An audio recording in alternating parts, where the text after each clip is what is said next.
America's Pop Culture Trivia Show. Check it out. America's Pop Culture Trivia Show. With Joe Parisi.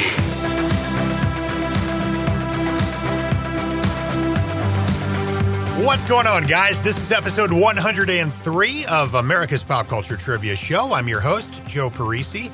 As always, what I've prepared for you is 3 fast-paced rounds of pop culture trivia. 7 questions in each round, with just 5 seconds between questions for you to think of the answers.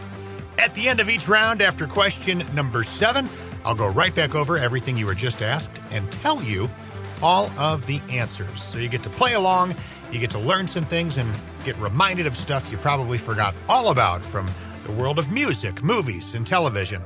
And stay tuned, because at the end of the episode, I've got a cool little video game announcement that I want to share, okay? So on this episode, we're going to have a music round for round number 1, movies for round 2, and a mixed round for round number 3. Good luck. Now let's play. Round 1. Round 1 is a music round. Question number 1. I am looking for the song title. It was a 1999 indie pop hit from the group Len. The song features a sample of the 1976 disco hit More, More, More. Name the title of this song from Len.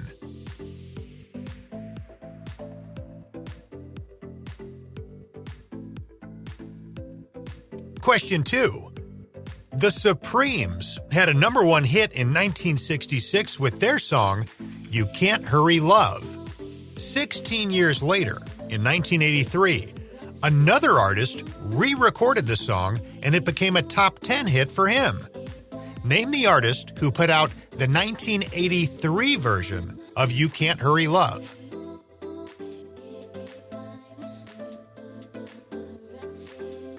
Question 3. This band's hit song, Radioactive, ended up being the 3rd biggest song of 2013, according to the Billboard Hot 100. It was the number 1 alternative song of 2013.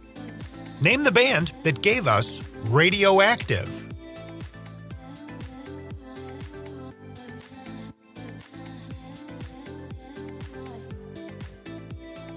Question 4. He was the lead guitarist and backup singer for Hall & Oates from 1979 to 1985, performing on many of their biggest hit songs.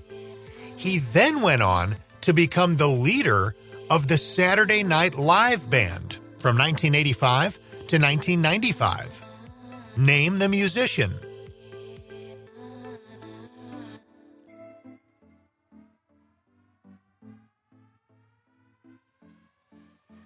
Question 5. Refugee, Don't Come Around Here No More, and I Won't Back Down all came from what band?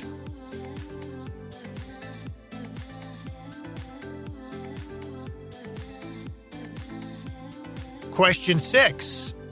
Originally released in 1982, then re-released with much greater success in 1984, the song Dance Hall Days climbed up to number 16 on the Billboard charts. The song came from the same band that gave us the song Everybody Have Fun Tonight. Name the band behind Dance Hall Days.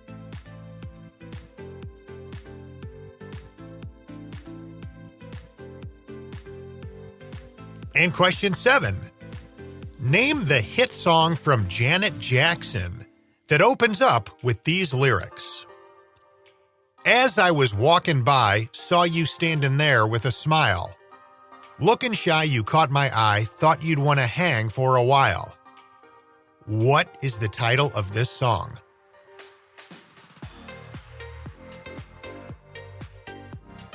That's going to do it for round number 1. Let's check your answers. Okay, question 1. Looking for the title of the song. It was a 1999 indie pop hit from the group Len. The song features a sample of the 1976 disco hit More, More, More. Name the title of this song from Len. That is Steal My Sunshine. Question 2. The Supremes had a number one hit in 1966 with their song You Can't Hurry Love. 16 years later, in 1983, another artist re-recorded the song, and it became a top 10 hit for him. Name the artist who put out the 1983 version of You Can't Hurry Love. That is Phil Collins. Question 3. This band's hit song Radioactive ended up being the third biggest song of 2013, according to the Billboard Hot 100. It was the number one alternative song of 2013. Name the band that gave us Radioactive. That's Imagine Dragons. Question 4. He was the lead guitarist and backup singer for Hall & Oates from 1979 to 1985, performing on many of their biggest hit songs. He then went on to become the leader of the Saturday Night Live band from 1985 to 1995. Name the musician. G.E. Smith. Remember G.E. Smith in the Saturday Night Live band? He was always on the intros, and you'd see him during the monologue, kind of right behind the host. Typically had a ponytail, from what I recall. G.E. was actually married to Gilda Radner for a couple of years in the early 80s. They were married for like 2 years. Okay, question 5. Refugee, Don't Come Around Here No More, and I Won't Back Down all came from what band? Tom Petty and the Heartbreakers. Question 6. Originally released in 1982, then re-released with much greater success in 1984. The song Dance Hall Days climbed up to number 16 on the Billboard charts. The song came from the same band that gave us the hit song Everybody Have Fun Tonight. Name the band behind Dance Hall Days. That is Wang Chung. And question 7, name the hit song from Janet Jackson that opens with these lyrics. As I was walking by, saw you standing there with a smile. Looking shy, you caught my eye, thought you'd want to hang for a while. What song is that? Escapade from 1989 and her Rhythm Nation 1814 album.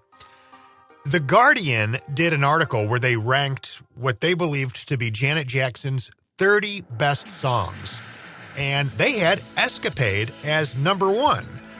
For me, it's very difficult to pick a number 1 for Janet Jackson. She's got a lot of songs that I really love depending on my mood at the time.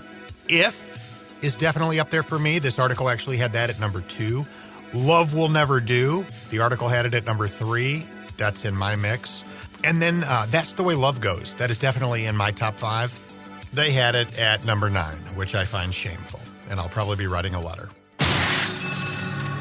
Round 2. All right, time to get into some movie questions. Round 2 is your movie round. Question number 1. A 1998 comedy where Dave Chappelle starred as a character named Thurgood Jenkins. Name the film.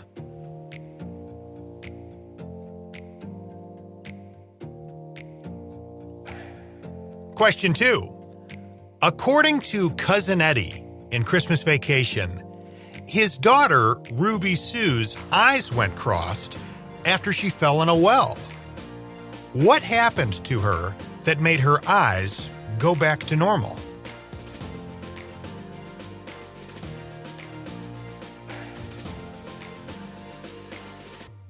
Question 3.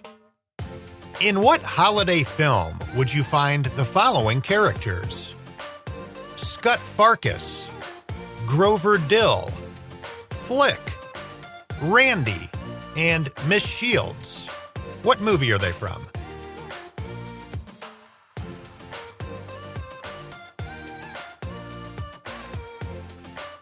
Question 4.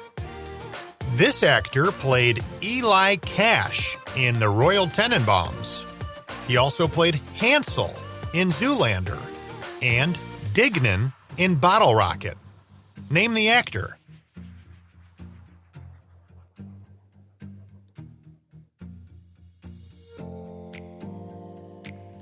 Question 5. In the TV series The Office, David Koechner is the actor who played the recurring character Todd Packer. In Anchorman, what was the name of the character David Koechner played? The character's catchphrase was whammy. Name the character.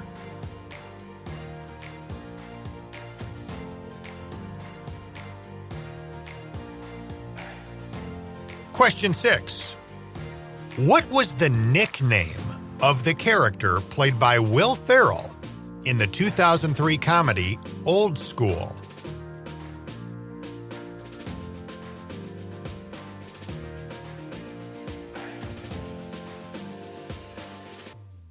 And question number 7.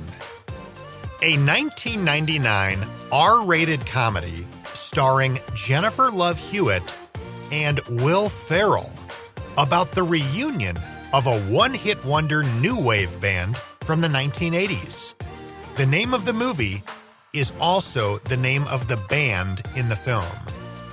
What is the name of this movie?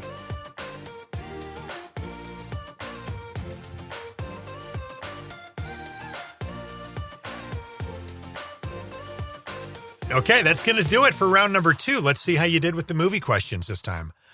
Question number 1 was a 1998 comedy where Dave Chappelle starred as a character named Thurgood Jenkins. Name the film. That is Half Baked. Question 2. According to Cousin Eddie in Christmas Vacation, his daughter Ruby Sue's eyes went crossed after she fell in a well. What happened to her that made her eyes go back to normal?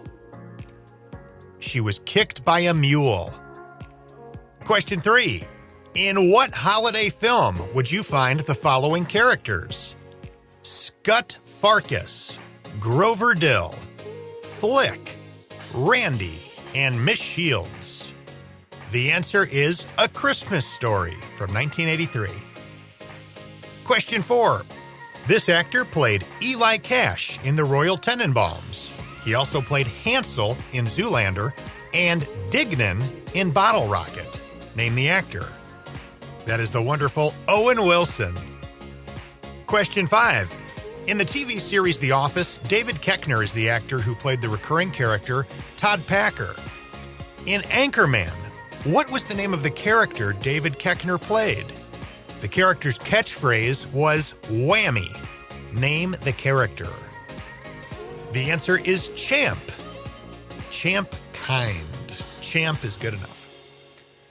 Question 6. What was the nickname of the character played by Will Ferrell in the 2003 comedy Old School? Frank the Tank. And question 7. This is a tricky one. A 1999 R-rated comedy starring Jennifer Love Hewitt and Will Ferrell about the reunion of a one-hit wonder new wave band from the 80s. The name of the movie is the name of the band in the film. What is the name of this movie? That is The Suburbans. So The Suburbans is the name of the 80s band that Will Ferrell and these other guys were in back in the 1980s, and that is also the name of the movie. It's a weird little deal. It's almost a straight-to-video release. What happened was they premiered this movie at the Sundance Film Festival in January of 1999, and then they released it to theaters that fall in October 1999. But for whatever reason, and I can't find out why, they only released it to 11 theaters. The movie pulled in $11,000 at the theaters. So I'm not quite sure what that was all about, but I'm sure any of you who are familiar with this, you found out about this movie like I did. You saw it on the shelf at Blockbuster or at Hollywood Video or at Family Video, wherever you went. It was just one of those things that you'd see it and it's like, oh, I recognize some people on this box. What's this about? And at that time, Will Ferrell was really catching fire. So it was like, yeah, I'll watch it just because Will Ferrell's in it. And it's okay. You know, it's not a great movie. Definitely not Will Ferrell's funniest movie from that era, but whatever. It's out there. The Suburbans. Look it up. Round 3. Round 3, mixed round. We're going to bounce around, touch on all kinds of stuff. Question number 1. What is the name of the lead singer of Metallica?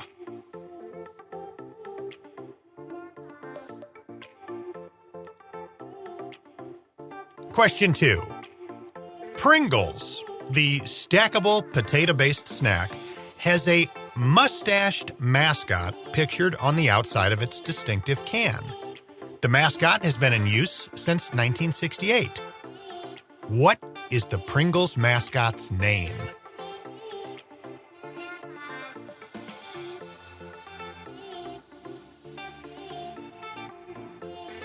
Question 3.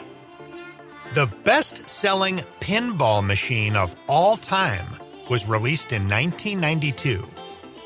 It's based off of a movie, and the game's artwork features pictures of characters from the movie. Over 20,000 of this machine are out there in the world. What movie is this pinball machine based off of?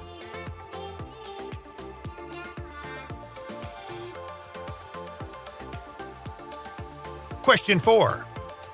In the 1995 comedy Friday, name the actor who played Smokey.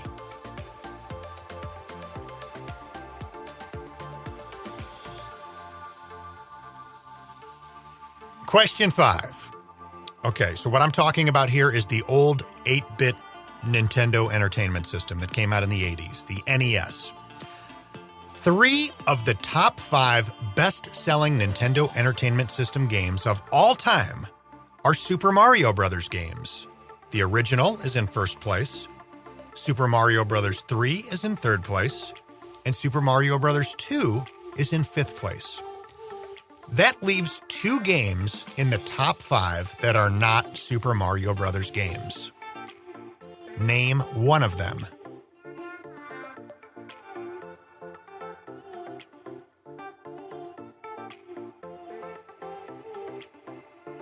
Question 6. Jerry O'Connell appeared in this movie for just over 2 minutes as a character named Trip McNeely, a high school legend who's now in college. Trip shows up at a high school party and imparts some of his wisdom on one of this year's graduating seniors. Name the film.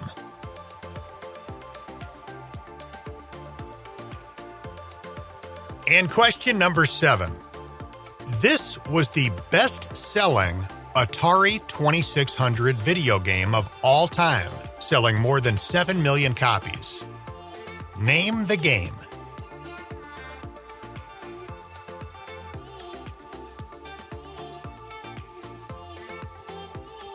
And that'll do it for round number 3. Let's check your answers.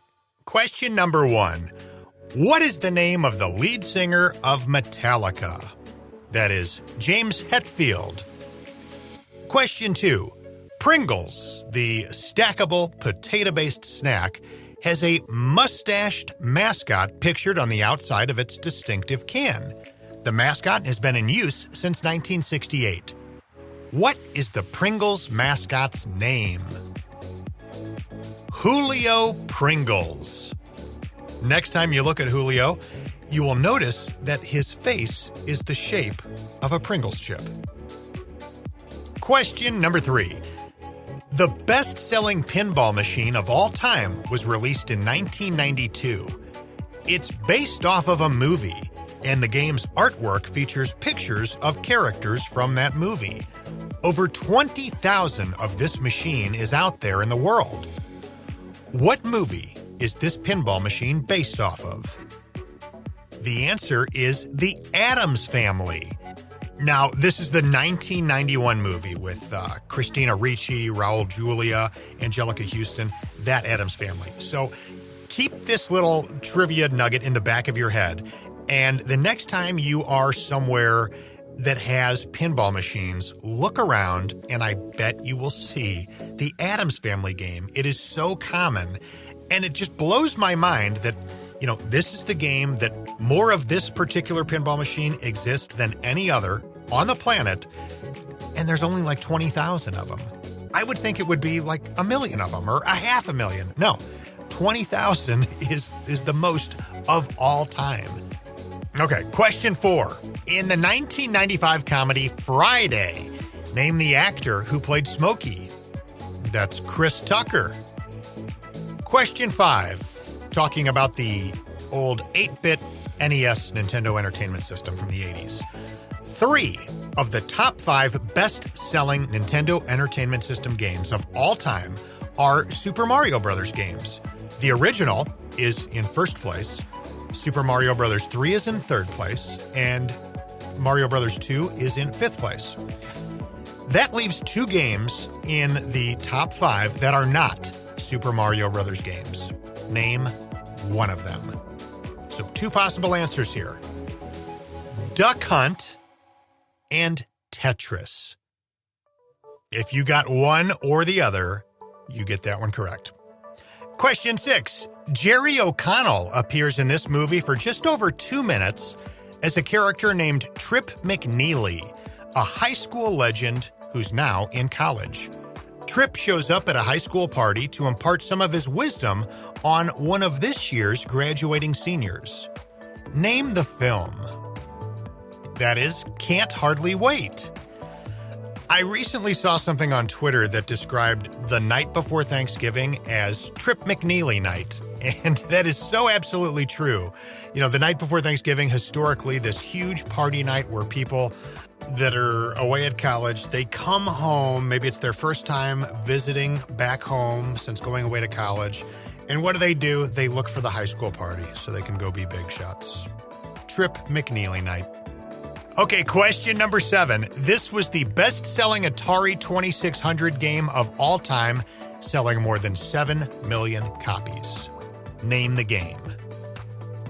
Pac-Man. I personally never had the Atari 2600. My first gaming system was Nintendo, the NES. The first couple of games, it came with Super Mario Brothers, the original, and I got it all for Christmas. They also gave me Hogan's Alley, which you needed the gun for, the zapper, so I had the zapper. The game Baseball, just regular baseball, and Kung Fu. So that's what launched me into the world of Nintendo when I was like 7 years old.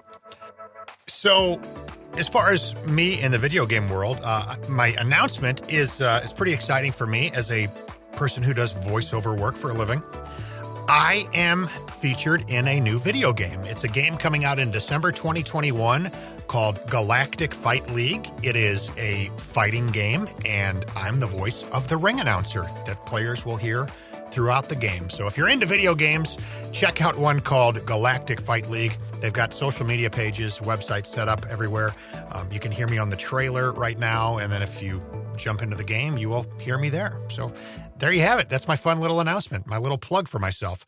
My website, if you ever want to reach out and say hey, or hire me to voice your video game, it's joeparisivoiceover.com. You can email me right through the site. I'm on social media, Instagram at joeparisivo. And I think that pretty much covers all the bases. This is our 103rd episode. I'm glad you were here to play along and participate with us. Really, really appreciate you downloading these shows, and hope you come back for episode 104. So I'll talk to you guys soon. Take care. America's Pop Culture Trivia Show with Joe Parisi.